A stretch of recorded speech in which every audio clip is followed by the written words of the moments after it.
যারা বাংলাদেশের ভালো চায় তাদের পাশে অবশ্যই ভারত থাকছে সবসময়। যেমন সেনাপ্রধান, তাকে তো দায়িত্ব নিতেই হবে, রাষ্ট্রপতিকে দায়িত্ব। শাহাবুদ্দিন চুপ করে বসে থাকলে আর চলবে না। সেনাবাহিনীর বা সেনাপ্রধানের সঙ্গে আলোচনা করে তাকে বলতে হবে যে বাংলাদেশকে একটা স্টেবল জায়গায় নিয়ে আসো। এই ছাত্র সমন্বয়ক ষড়যন্ত্রকারী এরা পারবে না, এদের ক্ষমতা নেই, এরা ক্লাব চালাতে পারে না, এরা দেশ কি চালাবে? নাকি অন্তর্বর্তী সরকার চালাচ্ছে নাকি এর টোকাই সমন্বয়করা চালাচ্ছে, সেটাই এখন জনগণ দ্বিধাগ্রস্ত। যে টোকাইরা বলে এক কথা, সমন্বয়ক নামক টোকাইরা বলে এক কথা, অন্তর্বর্তী সরকার বলে আরেক কথা। পাকনা কথা বইলা বিপদে পড়ে গেছে সার্জিস। বৈষম্য বিরোধী প্ল্যাটফর্মে তোমাদের বিপরীত অবস্থান নিয়ে নিচ্ছে। মধ্যরাতে বিক্ষোভ করেছে ঢাকা বিশ্ববিদ্যালয়ের শিক্ষার্থীরা। এ সময় শিক্ষার্থীরা বলেন, ধর্ষক নামক নরপশুদের সর্বোচ্চ শাস্তি না হওয়া পর্যন্ত আন্দোলন অব্যাহত থাকবে। ব্যক্তি মালিকানাধীন প্রতিষ্ঠানে হামলা এবং ভাঙচুরের অভিযোগে বৈষম্য বিরোধী ছাত্র আন্দোলনের কলাবাগান থানার আহ্বায়ক সহ 14 জনকে গ্রেপ্তার করা হয়েছে বলে জানিয়েছেন কলাবাগান থানার ওসি মোক্তারুজ্জামান। বৈষম্য বিরোধী ছাত্র আন্দোলনের আহ্বায়ক সহ সমন্বয়ক সহ পত্রিকার হেডলাইন 14 জনকে আটক করেছে পুলিশ এবং যৌথ বাহিনী। আসিফ মাহমুদ সজীব ভুইয়া উনি বলেছেন যে আওয়ামী লীগকে নিশ্চিহ্ন করে দিতে হবে। আমি খালি একটা বেশি মন্তব্য করছি না, আমি খালি একটা মন্তব্য করি, নির্বাচনটা আসুক, ভোটটা হয়ে যাক, আসিফ মাহমুদ সজীব ভুইয়া নিশ্চিহ্ন হবেন কিনা এটা ওনাকে ভাবতে বলেন। পুলিশে অস্থিরতার সৃষ্টিতে কলকাঠি নাড়ছেন কামাল নানকরা,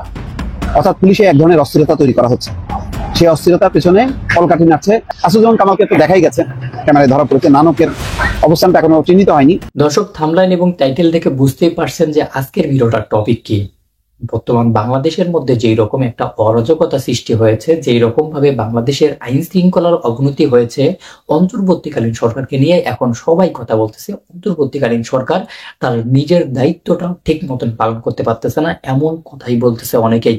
হ্যাঁ দর্শক, কথা বলাবো না, সর্বপ্রথম কিছু ইম্পর্টেন্ট ভিডিও দেখে নেবো, যে ভিডিওগুলো নিয়ে বর্তমান সময়ে সোশ্যাল মিডিয়াগুলোতে অনেক বেশি কথা বলা হচ্ছে। বাহিরের দেশগুলোও কিন্তু বর্তমান সময়ে বাংলাদেশকে নিয়ে কথা বলা শুরু করেছে। হ্যাঁ দর্শক, এই সম্পূর্ণ ভিডিও ফুটেজ গুলোই কিন্তু আপনাদেরকে দেখানো হবে, আপনারা এই ভিডিও ফুটেজ গুলো দেখলে বুঝতে পারবেন।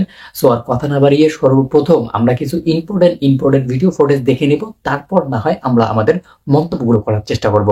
সো আর কথা না বাড়িয়ে সর্বপ্রথম আমরা ভিডিও ফুটেজ গুলো দেখে নেওয়ার চেষ্টা করব। দেশটা কি অন্তর্বর্তী সরকার চালাচ্ছে নাকি এর টোকাই সমন্বয়করা চালাচ্ছে, সেটাই এখন জনগণ দ্বিধাগ্রস্ত। যে টোকাইরা বলে এক কথা, সমন্বয়ক নামক টোকাইরা বলে এক কথা, অন্তর্বর্তী সরকার বলে আরেক কথা। হ্যাঁ, এই যে এনপিসি বলা যে নাগরিক কমিটি, তারা বলে দেশে ভোট দেওয়া হবে না, ভোট আরো তারা বলার কে? এই দেশে যেহেতু অন্তর্বর্তী সরকার বৈধ হোক আর অবৈধ একটা অন্তর্বর্তী সরকার আছে, তারাই সিদ্ধান্ত নিবে এই দেশে ভোট কখন হবে। কিন্তু নাহিদ ইসলাম বলে এই দেশে ভোট হবে না। আরে নাহিদ ইসলাম তুমি কে বলার? হ্যাঁ, এই দেশে 18 কোটি মানুষ, এই দেশের মালিক, এই দেশের জনগণ ঠিক করবে যে ভোট কখন হবে। এই দেশে অন্তর্বর্তী সরকার ঠিক করবে যে ভোট কখন হবে। তুমি বলার কে যে এই ভোট হবে, এই বছর হবে না, অমুক বছর হবে? তোমার তো বলার এগুলোর অধিকার নাই। আফগানিস্তানের হামিদ কারজাইকে আমেরিকা যেমন রক্ষা করতে পারে নাই, ফেলে এনে উঠে পালিয়ে যেতে হয়েছে, অন্তর্বর্তী সরকারও যদি বাংলাদেশে জনগণের ভোটাধিকার নিশ্চিত না করে, তাহলে তাকেও বেশি দিন বাংলার মানুষ আর রাখবে না, তাকেও হামিদ কারজাইয়ের মতো পালিয়ে যেতে হবে। আমেরিকাও তা রক্ষা করতে পারবে না। দেশে যে অসংখ্য ছাত্র জনতা হত্যা হয়েছে, আহত হয়েছে, নিহত হয়েছে, তাদেরকে যারা আইনে হত্যা করছে তাদেরকে যেমন আইনের আওতায় আনা উচিত। এই দেশে অসংখ্য পুলিশ সদস্য নিহত হয়েছে, আহত হয়েছে, তাদেরও আমরা এই দেশে সুষ্ঠু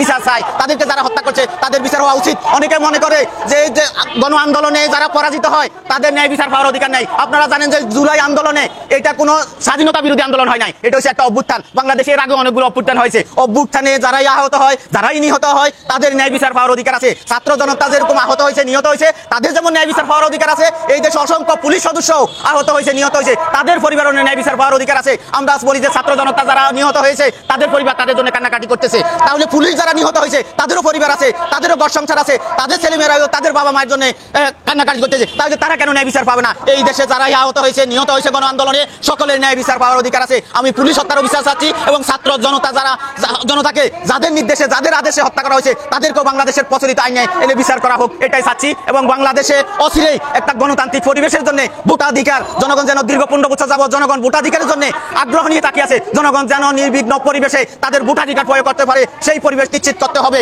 এখানে নাহিদ কি বললো, সমন্বয়কেরা কি বললো, সেটা দেখার বিষয় নয়। অন্তর্বর্তী সরকার যদি সহসাই নির্বাচন না দেয়, এই দেশের মানুষ অন্তর্বর্তী সরকারের পদত্যাগের দাবিতে রাস্তায় নামবে। কারণ অন্তর্বর্তী সরকারেরও স্মরণ রাখা উচিত যে মঈনুদ্দিন ফখরুদ্দিনও বাংলাদেশে বেশি দিন টিকতে থাকতে পারে নাই, অন্তর্বর্তী সরকারও বেশি দিন টিকে থাকতে পারবে না, এদেরকেও দেশ থেকে ফালাতে হবে। আফগানিস্তানের হামিদ কারজাইকে আমেরিকা যেমন রক্ষা করতে পারে নাই, ফেলে এনে উঠে পালিয়ে যেতে হয়েছে, অন্তর্বর্তী সরকারও যদি বাংলাদেশে জনগণের ভোটাধিকার নিশ্চিত না করে, তাহলে তাকেও বেশি দিন বাংলার মানুষ আর রাখবে না, তাকেও হামিদ কারজাইয়ের মতো পালিয়ে যেতে হবে। আমেরিকাও তা রক্ষা করতে পারবে না, কারণ বাংলাদেশের বাংলাদেশের মানুষ কোনো পাকিস্তানপন্থী নয়, বাংলাদেশের মানুষ ভারতপন্থী নয়, বাংলাদেশের মানুষ আমেরিকা চায়না রাশিয়াপন্থী নয়, বাংলাদেশের মানুষ বাংলাদেশ প্রেমী মানুষ। বাংলাদেশের মানুষ দীর্ঘমেয়াদে কোনো অন্যায় অবিচারকে দীর্ঘমেয়াদী মেনে নেয় নাই। আওয়ামী লীগের 15 বছরের শাসনামল জনগণ যেমন মেনে নেয় নাই, অবৈধ অগণতান্ত্রিক অনির্বাচিত সরকারের শাসন জনগণ দীর্ঘমেয়াদী মেনে নেবে না।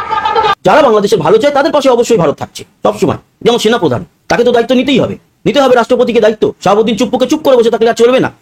সেনাবাহিনীর বা সেনা প্রধানের সঙ্গে আলোচনা করে তাকে বলতে হবে যে বাংলাদেশকে একটা স্টেবল জায়গায় নিয়ে আসো। এই ছাত্র সমন্বয়ক ষড়যন্ত্রকারী এরা পারবে না, এতে ক্ষমতা নেই, এরা ক্লাব চালাতে পারে না, এরা দেশ কি চালাবে? মোহাম্মদ ইউনূস সুদখোর একজন, উনি একটা ব্যাংকিং সিস্টেম চালাতে পারে, কিন্তু দেশ চালানোটা সম্পূর্ণ আলাদা ব্যাপার। তাই বাংলাদেশের মানুষকে আরো সচেতন হতে হবে। হুটহাট করে কেউ একটা বললো ভারত এটা বলেছে ইয়ে করেছে, অনেকে বলবে যে ভারত কেন সরাসরি প্রবেশ করে যাচ্ছে না সেনাবাহিনী নিয়ে। দেখুন, ভারত একটা কথা বলে রাখি, যতটুকু আমার কাছে খবর আছে, ভারত আগে নিজের দেশকে সিকিউর করেছে, মানে আমরা আমাদের নিজের দেশকে সিকিউর করেছি। যেমন আমাদের নর্থ ইস্ট, আমাদের চিকেন নেক, আমাদের বেঙ্গল বর্ডার, মানে বাংলাদেশের সঙ্গে যেই যে অঞ্চল যুক্ত হয় সেই জায়গাগুলোকে আমরা সিকিউর করেছি। তার কারণ এটা আগে আমাদের নিরাপত্তার জন্য দরকার। সেখানে আমরা T-90 ট্যাঙ্ক থেকে শুরু করে ওদিকে হাসিমারাতে আমরা রেখেছি রাফেল, সেখানে সুকোই 30 MKI আছে, আমাদের ড্রোন আছে, এছাড়া আমরা S-400 লাগিয়েছি। আমরা আমাদের দিক থেকে যতটা সম্ভব সিকিউর করার পর আমরা কিন্তু সরাসরি প্রবেশ করতে পারি না, আমাদের এখতিয়ারের বাইরে। তার কারণ বাংলাদেশ হচ্ছে একটা সার্বভৌম দেশ, তাদের দেশে ফট করে আমরা নাক গলাতে পারি না।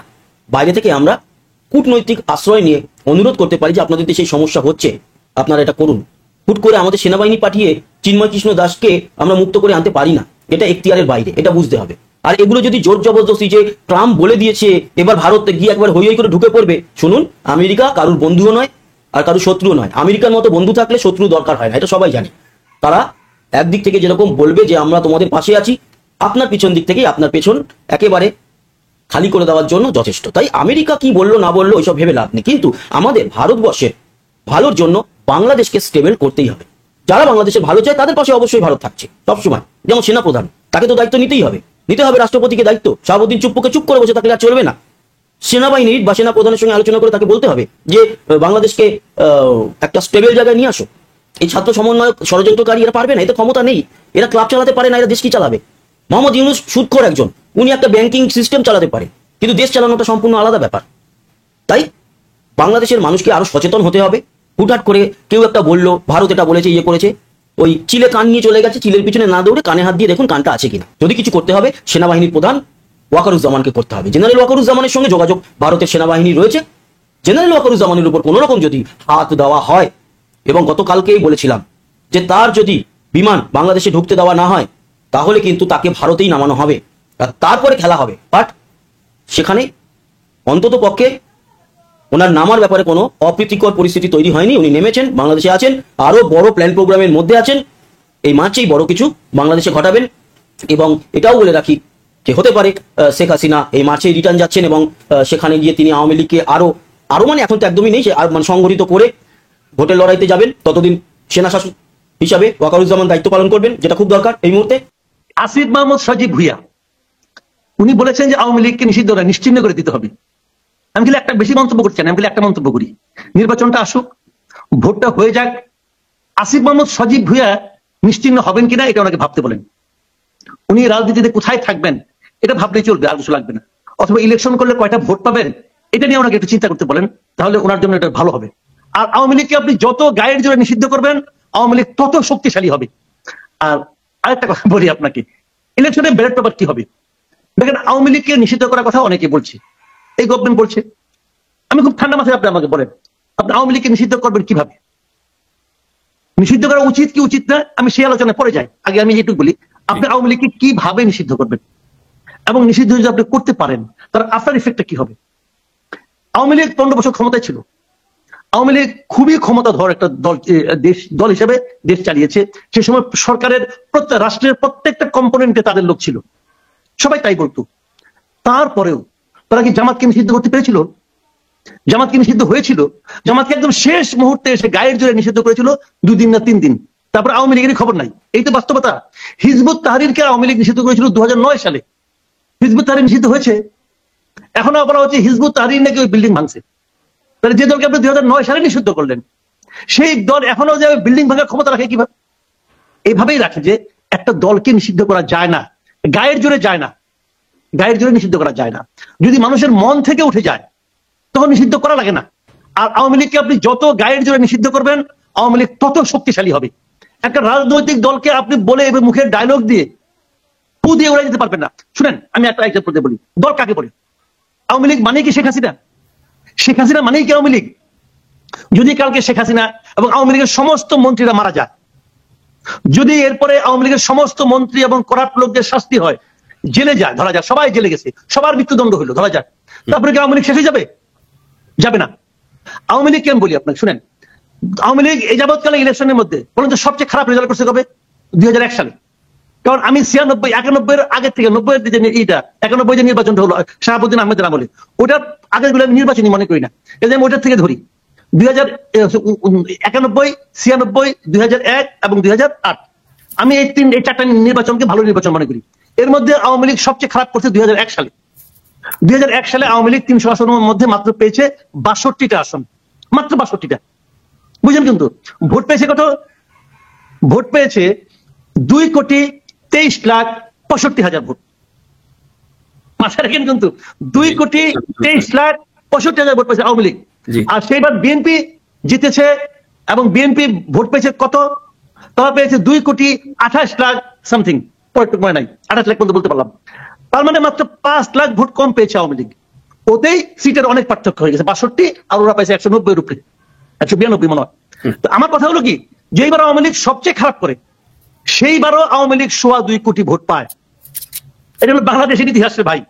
এখন জনসংখ্যা আরো বেড়েছে। আমি ধরলাম আওয়ামী লীগ এবার আরো খারাপ করতে ইলেকশন করলে পরে অর্ধেক বাদ দেন, আমি একটু শেষ করি, অর্ধেক বাদ দেন, 2.25 কোটি থেকে অর্ধেক বাদ দেন, 1 কোটি থাকলো। 1 কোটি ভোট তো আওয়ামী লীগ মিনিমাম পাবে রে ভাই এবারও। 1 কোটি আওয়ামী লীগের আপনি কি করবেন? ফেলে দেবেন? 1 কোটি লোকরা আপনি বঙ্গোপসাগরে ফেলে দেবেন? ইউরোপের অনেক কান্ট্রির পপুলেশন 1 কোটি না, 1 কোটি লোক বাতিল। এই দল নিষিদ্ধ করা যায় না। আওয়ামী লীগের উপর যদি মানুষের মন উঠে যায় তাহলে সেটার জন্য কোনো আইন করার দরকার নাই। কারণটা কি? সেলফ ডিফেন্সের কারণে তারা নিজেদেরকে ডিফেন্স করার চেষ্টা করবে, তারা আরো শক্তিশালী হবে। যেটা জামাত হয়েছে, যেটা হিজবুত তাহরির হয়েছে। মানুষ ইতিহাস থেকে শিক্ষা নেয় না, ক্ষমতায় গেলে মনে করে কি আমার হাতে সব এসে পড়ছে, আমি যা বলবো তাই হবে। হয় না, হইলে শেখ হাসিনার পতন হইতো না। শেখ হাসিনা মনে করছিল উপরে আল্লাহ, নিচে আমি, মাঝখানে আর কেউ নাই। হয় নাই, ছোট ছোট পোলাপান দ্বারা ভাগাইছে দেশ থেকে। এটাই ইতিহাসের শিক্ষা। মানুষ ইতিহাস থেকে শিক্ষা নেয় না। আজকে গায়ের জন্য বলছে আওয়ামী লীগকে নিষিদ্ধ করবো, করুক না, করুক। আচ্ছা, জাতিসংঘের যে, আমি বলি আপনাকে, জাতিসংঘের যে রিপোর্টটাকে নিয়ে এত তারা আনন্দ উল্লাস করতে, যার সঙ্গে বলছে শেখ হাসিনা খুনি, ওটার মধ্যে জাতিসংঘ যে বলে গেছে কোন রাজনৈতিক দলকে নিষিদ্ধ করার পক্ষে তারা না, ওটা নিয়ে থেকে কিছু বলে না ভাই, ওটা নিয়ে বলে না কেন? এই যে বল কথা, যতটুকু আমার সুবিধা, হ্যাঁ কতটুকু বলে।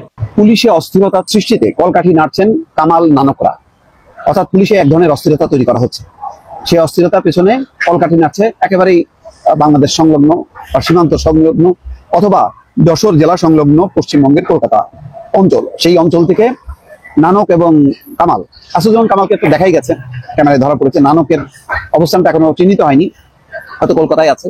যুগান্তর এই পত্রিকাটা দিয়েছে যে 5ই আগস্টের পর কথিত শাসক দলের প্রায় 45,000 নেতাকর্মী ভারতে পালিয়েছেন, আর ভারত এখন অবৈধ বাংলাদেশিদেরকে খুঁজতেছে। তো এদের মধ্যে তো 10,000-কেও ধরে তারা পাঠাতে পারতো।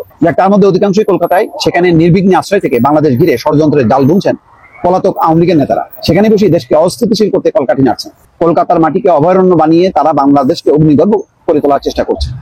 এরা Facebook, Messenger, Telegram, signal, WhatsApp group সহ বিভিন্ন ডিজিটাল এবং সামাজিক মাধ্যম ব্যবহার করে নিজেদের মধ্যে যোগাযোগ রাখছেন। শুধু তাই নয়, শান্তিতে নোবেলজয়ী অর্থনীতিবিদ ডক্টর মোহাম্মদ ইউনূসের নেতৃত্বাধীন বর্তমান অন্তর্বর্তী সরকারকে ব্যর্থ করতেও পরাজিত এই চক্রটির সদস্যরা করছেন নানা ছক, অপকর্ম বাস্তবায়নের নির্দেশও দিয়েছেন এসব মাধ্যম ব্যবহার করে। এদের মধ্যে দলীয় কর্মকাণ্ড দেখভাল করছেন আফম বাহাউদ্দিন নাসিম, সাবেক স্বরাষ্ট্রমন্ত্রী আসিফুজ্জামান খান কামাল, পুলিশ সহ বিভিন্ন বাহিনীর সঙ্গে নিয়মিত যোগাযোগ রাখছেন, সরকারের গোপন তথ্যপত্র সংগ্রহ করছেন।